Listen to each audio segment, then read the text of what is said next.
Hey everyone, welcome back to our podcast show. Hello you. We are today with Natasha Slinn. How are you? You right? I'm very well, thank you for having me here. No, it's a pleasure. So, Tasha is a resident yoga teacher. You teach in quite a few places. Why don't you tell us whereabouts in the area you're teaching at the moment? So I'm based in Crewe. I teach at the Ministry Yoga in Crewe. Obviously I teach here at Wolfpack, got a Yoga K studio in Nantwich. I teach at Barthomley Village Hall and Sandbach Masonic Hall and cover classes wherever. Really. Yeah, it's about 3 or 4 in like different places. How long have you been teaching? Been teaching for the best part of 6 years now, practitioner for 7, nearly 8. Now you go abroad a lot to do this, don't you? Like you've been posting about, was it not Thailand, Sri Lanka? Sri Lanka, and India? So I've been to visit India. Yeah. Although that was before I got into yoga. Oh, okay. I actually did my yoga teacher training in Crewe, of all places. Right. I would have loved to have gone somewhere That's where you exotic. fell in love with like the spirituality of Crewe. Yeah. Crewe is where it's at. Yeah.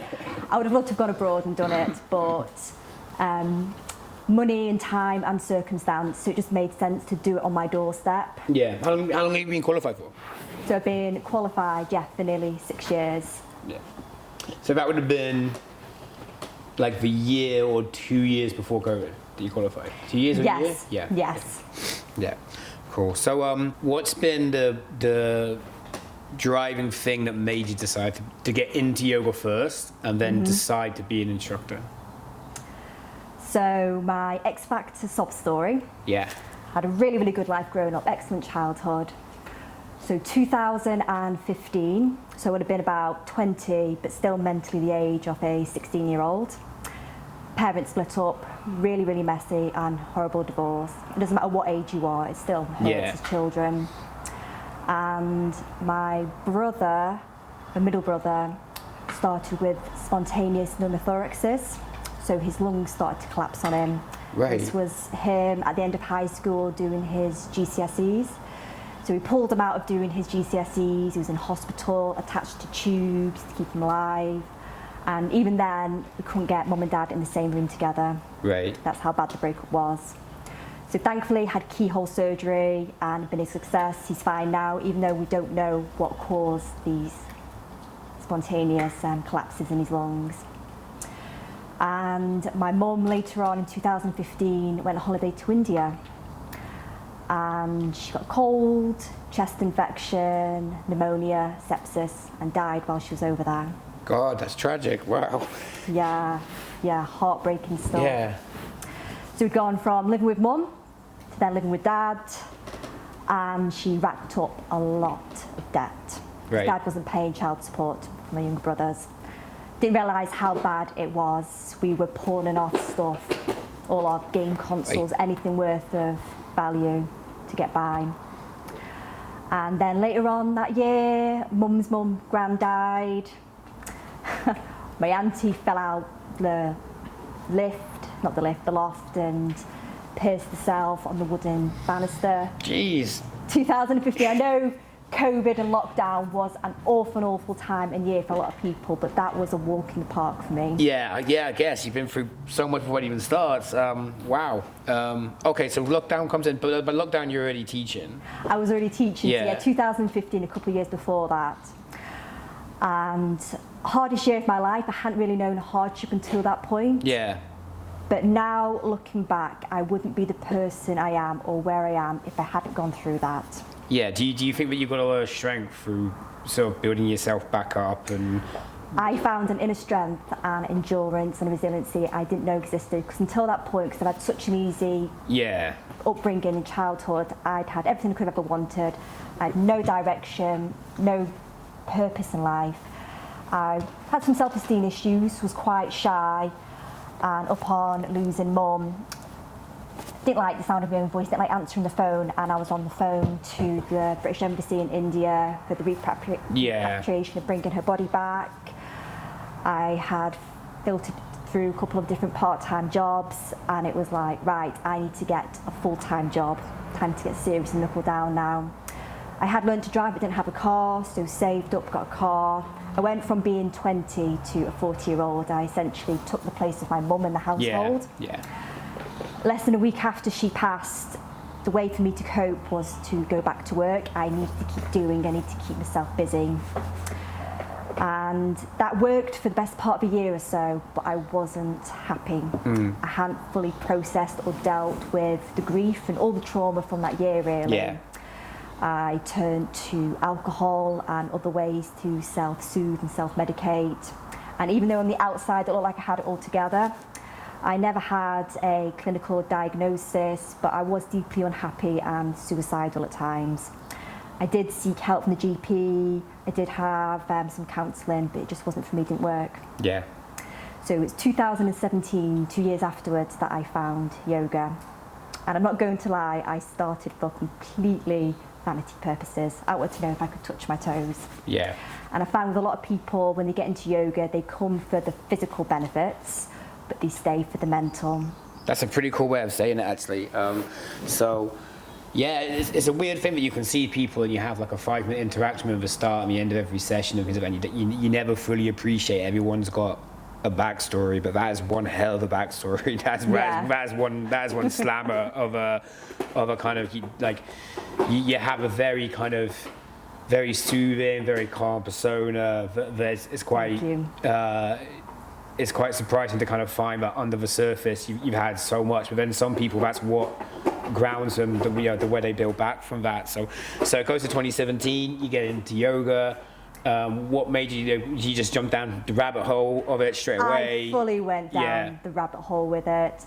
I absolutely loved the way it made me feel. Yeah.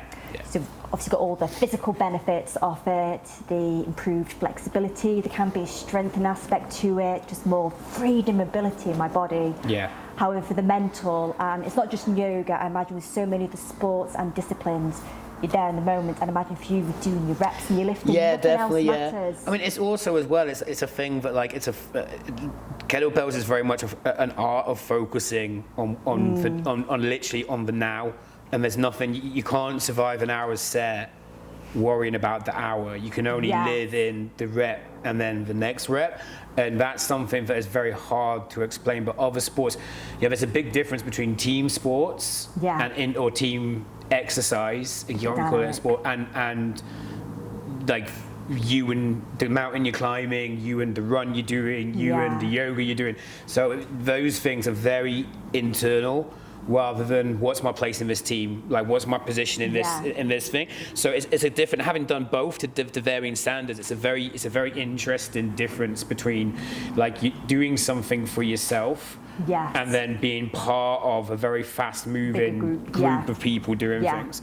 What made you want to teach it?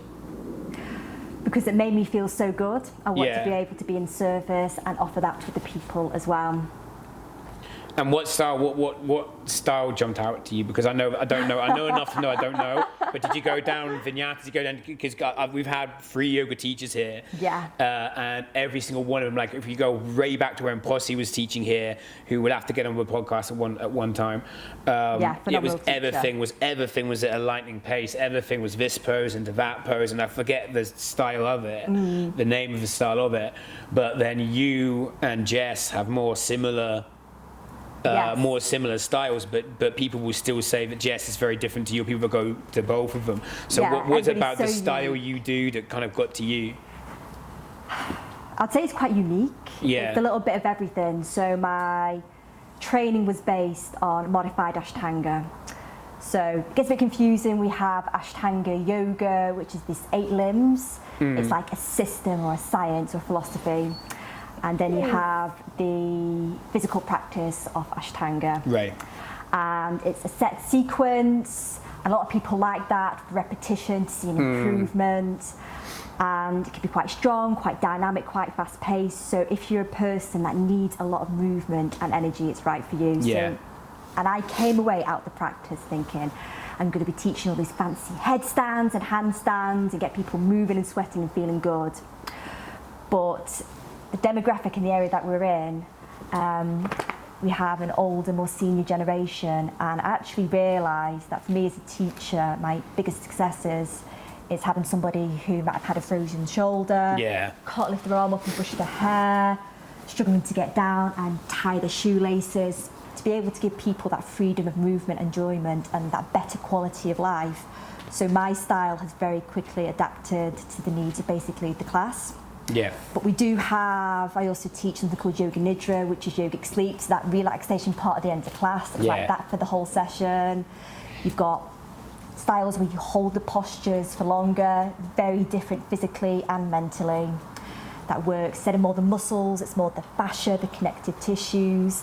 So I'd like to think why I love yoga so much is because it's so versatile and there's something out there for everybody, no matter what your skill level or ability is. Depends what you want to get out of the practice. Yeah. So when you go, and correct me if I get this wrong, but you've now started, because you were in Sri Lanka teaching instructors, or were you in Sri Lanka doing like getaway teaching retreats?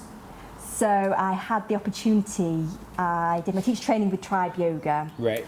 And the lady who owns and runs that was doing another teacher training, but this time in Sri Lanka instead of in the UK or in Crewe.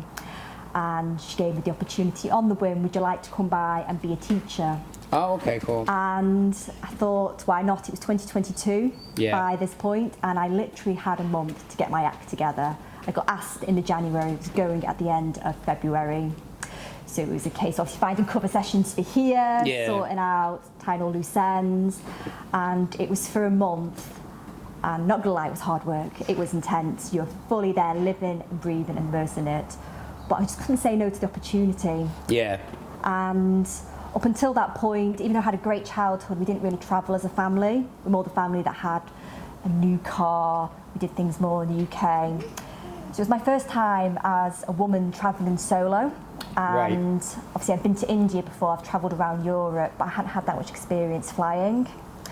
So it was just such a huge confidence boost. It was so empowering, realising that you can do it. And sometimes the only way to overcome your fear is to just stand up to it, just go for it. We're so good at talking ourselves out of things. We're very good at self-sabotage and giving every reason under the sun not to do something. And sometimes you just need to shut the mind off and just do it, deal with the consequences later. And a lot of times we realise it's nowhere near as big or as bad as it's scary doing it. I think that's a pretty good. I think that's a pretty good thing to get out and tell people. Like, there's a big thing about like you can always find like 20, 30 reasons why something might not go right, but you can find one reason is you want to do it. Yeah. And then, like you said, it's not kind of like, I've always said, like, it's not a case of we'll just do it regardless. It's more a case of like doing it comes first, making out a way for things around it to work comes second, and that's been instrumental in my mindset to setting this place up and making decisions and kind of when some people would have like people to consult over stuff, when this is your own thing and you don't have that, or you're making decisions about your future, whether it's going for jobs, whether it's going for promotions, the amount of people that have a reason why they can't do it. Whereas I'm like, well, number one is I'm doing it, and then number 2, 3, 4, 5 are working a way around making sure that I can do it and not sacrifice this or that, or make it work. So it's nice to hear other people say that. Like, what did you get out of going to Sri Lanka, apart from, I'm guessing, being paid to teach? But looking back, I would go and do it for free. Yeah. If I would still get paid for my classes and with the job. Honestly, they say about travelling sort of enriching the soul, and it was just really for the experience. It was magical, and sometimes you've got to jump in head first with these things, and we're so incredibly versatile and adaptable as people. We don't realise it. We can be in some really stressful, uncomfortable situations. Yeah. But always find a way through. I think, is it Winston Churchill, like, when you're in hell, you keep moving through, you don't stand still in it, you find a way through. I have a quote that my corporal told me, and I don't know where he got it from, I don't know if he made it up, but I've used it a lot. But he said, he's probably trying to quote that and got it wrong, but he said to me, when you're going through hell, the devil can only catch you if you stand still. And that to me has always made a resolution, like a sign in my head of like, no matter how tough something is, it's not going to get better if you just wait for it to get better. It's not going to get better if you're just stuck and get yourself stuck. Absolutely. You've got to find a way to move, and you might not be moving miles, you might be moving meters, but if you're moving, you're moving. So you came on board around the same time that Jess came on board. Yeah. And you know Jess from Yoga K in Nantwich, In Nantwich. And Yoga K, where's Yoga K now? Is that on Welsh Row. It's on Welsh Row. Yeah, because that's the thing, because that used to be, that's off the car park. Yeah, But it's directly across from that. they've now torn it all down. So that used to be Studio 101. Yeah. Way back. And when I qualified from LA Fitness, the first PT studio I worked in was Studio 121. And it was a little bit like this. When it rained, it got wet, the roof leaked. When it was a single brick, it was a single brick building. When it got cold, the pipes froze. You had one mezzanine floor that went up to the right that I think you guys have you've partitioned it and boarded it off. Yeah. But you guys have done a huge amount of work, or whoever's got Yoga Cave have done a huge amount of work on it, because that building was condemned. It was that was ready to come down, and I think they were going to just I think the landlords were just going to tear it down and make it part of the car park at the same time, because it went from being Studio 101 to being a dog wash, to being a car wash, and then at the same time as you got the Granary Arts Cafe next to it, Jackie has from the X Academy. They kind of sprung up at the same time, but it looks like they've turned it into like 2 small rooms. Got 3 rooms in total, so 2 smaller studios downstairs, and they do aerial yoga upstairs. Yeah. And what I love about yoga is, so obviously you go there, it's a proper yoga studio. So it's got the candles, the fancy lighting, the smells, the ambience. But I love coming and doing yoga here. It may not have the aesthetic. You're going to say something about aesthetics, But I often joke, it's good being here and having like the wind or the rain, because you can't avoid suffering of discomfort in life, and you can't avoid distractions, and actually it's a really good practice. You're not always going to come to your yoga mat and have the nice lighting and candles and have it peaceful and quiet, because that's not life. And a big part of our yoga practice is to remain calm and steady on this roller coaster of life. And I won't swear, but crap happens. And you can swear, it's okay. It's all right, it's my podcast. You can say what the fuck you want. I mean, no one's going to, I'm not being sponsored by anybody just yet. I think it's one of these things that you kind of go if I had a magic wand, would I tidy this place up, or would I make it all singing and dancing, and would you brick pave the running track down? But then you kind of think you lose a real rawness to this place, and some of the classes that have come from here and some of the classes that are gone, even particularly the kickboxing and the jiu-jitsu, when they left here, you kind of think it's great that you guys have gone and found your own places, and I hope you do amazing for yourselves. But there's that thing of if you're trying to toughen people up, then when you see people in here in January trying to warm up before a jiu-jitsu class, and you've got black belts kind of whimpering from the cold, you're kind of you guys need this a little bit. Yeah, you need a little bit of this. And in the summer when it's so hot, it's melting again. It's healthy need it. Stress in a way, and it's all about seeing how you react and respond, and hopefully in calmer, more better, beneficial ways. But you can only do that through accumulating time and experience. Testing yourself. Certainly. And putting yourself in stressful situations where you don't have control of the environment is one of the best ways to test yourselves. Now is now is the most manageable time of the year for this environment, because it's not. It's not minus. It's normally between 5 and 10 degrees at the moment. So as soon as you've got the log fire on, this room will warm up pretty well. You give it 2 months, and the kettlebell lot in here will be asking to go outside, and I'll be like, well, hold on a second. This is one thing about you can go outside. You can split. I'll go in and I'll go out. And last year we were doing it. I had half a class in here and half a class outside. But I said, you're going to be competing in Hungary in June. The average temperature in Hungary in June is going to be 30 degrees plus.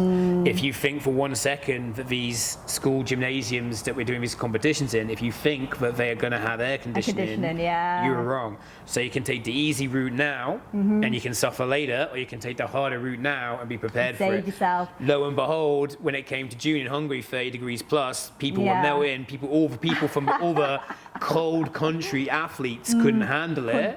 Put themselves at a disadvantage. Had a huge advantage over it. But the other flip to that coin is, come winter, it's cold, the bells are cold, you get condensation on them, you come here for yoga, they've got, you're doing yoga in 3 layers and a coat and a blanket. It's doable. Yeah, it's doable. Ways around everything. It's doable. Yeah. We have saying in yoga that the mind and the body loves to follow the path of least resistance. Yes. we don't like being uncomfortable. We don't like when we're experiencing hardship. We do anything we can to avoid it. No, and again, like people, so if you went to a typical gym and asked them, if you went to a typical bodybuilding gym and you asked somebody what their experience of yoga is, they'll laugh it off as exercise compared to what they think exercise is. Yeah. But then when you actually realize it's something that it's not to be underestimated, and you can prove that because you can take a pretty good powerlifter, you can take a pretty good footballer, and you can ask them to do quite, not basic, but quite a medium level progression into a tree pose or a warrior pose or anything like that, or a crab or anything, and they're going to struggle. And also when you get the bodybuilder who does yoga consistently, or the boxer who does it, or the footballer who does it, you look at how old they are when they're still competing. Yes. Like the most famous example is Ryan Giggs. You look at how old he had his career in Premiership football, and he was one of the biggest advocates for doing yoga, and he had his own school that he obviously wasn't teaching, but he had his own type of yoga that he did. He actually franchised it and had it out and was selling it in gyms. So you can't deny that there's a place for it.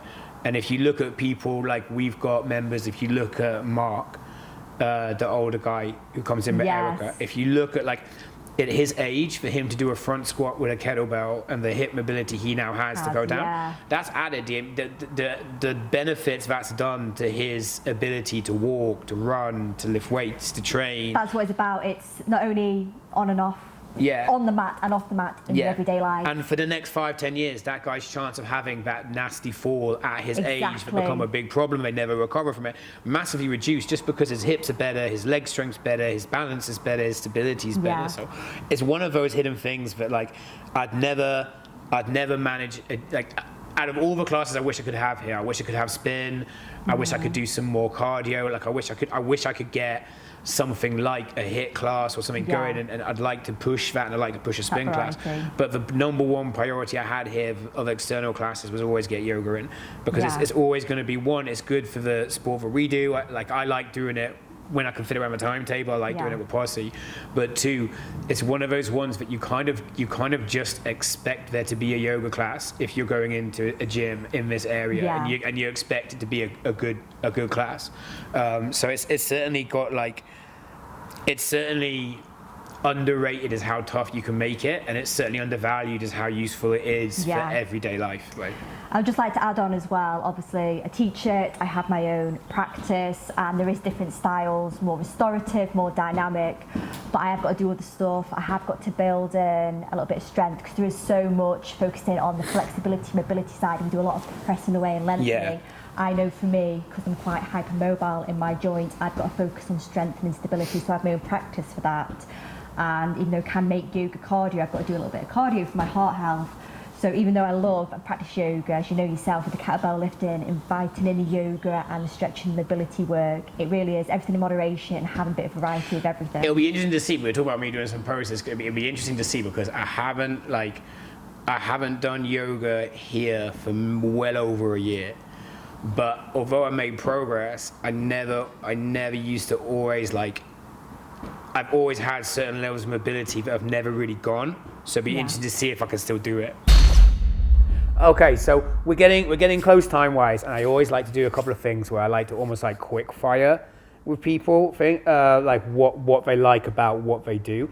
So if you were gonna, like, weird scenario for a reality TV show, you've been stuck on a desert island, but you could only practice 3 yoga moves for the rest of your life. Like if you could only do 3 yoga moves, or let's say you're like a more or less ridiculous version of it. Let's say you're being brought on to teach at like a seminar, but they only have time for you to teach 3 moves properly. What are the 3 most important moves to teach? Oh gosh.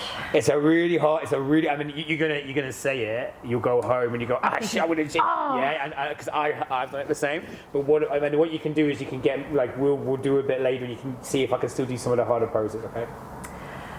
So actually, one of my first thoughts was headstand. Yeah. It doesn't need to be headstand.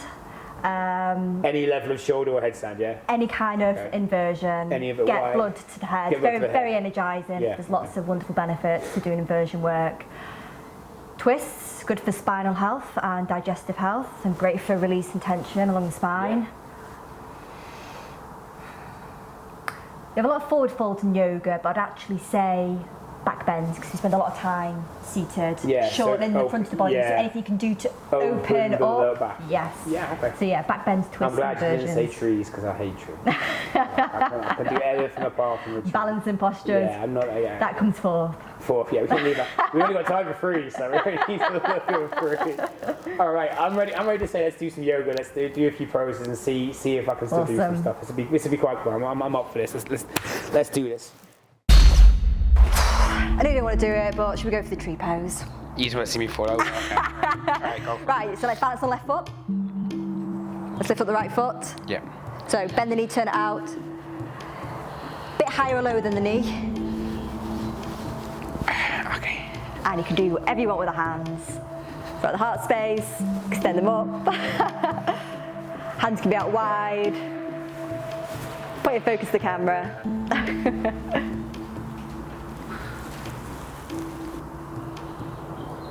I'm sure there's been like competitions in the world, like the person who stood on one leg for the longest amount of time. I don't think I'm going to win any of them. Doing good though.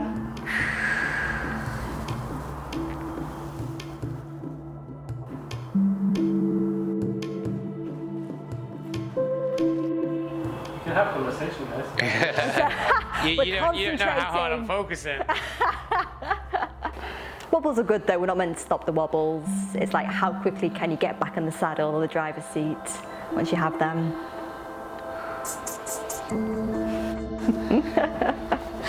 Downward facing dog. I'll do that. Oh, some headstands. I'll try headstand. Want to do a headstand? Yeah, I'll try headstand. All right, I haven't done this in ages.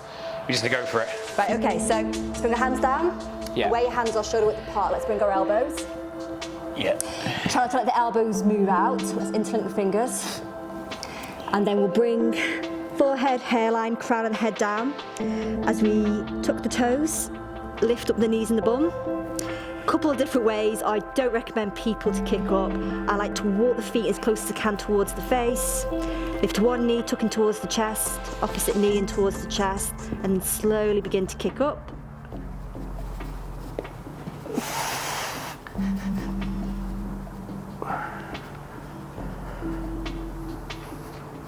Once you're up, it's the case of balance points. Right, I'll go back into that. And obviously you can play around kicking your legs out.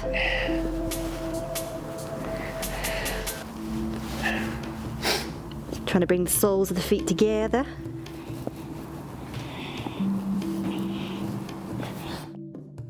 Splitting the legs.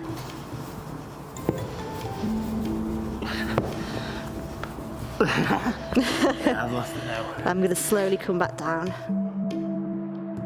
And obviously, the same kind of tension coming out in inner pose. It's the same coming back out.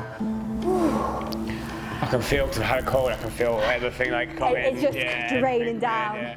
Yeah. That's clicked well. That's good. Cool.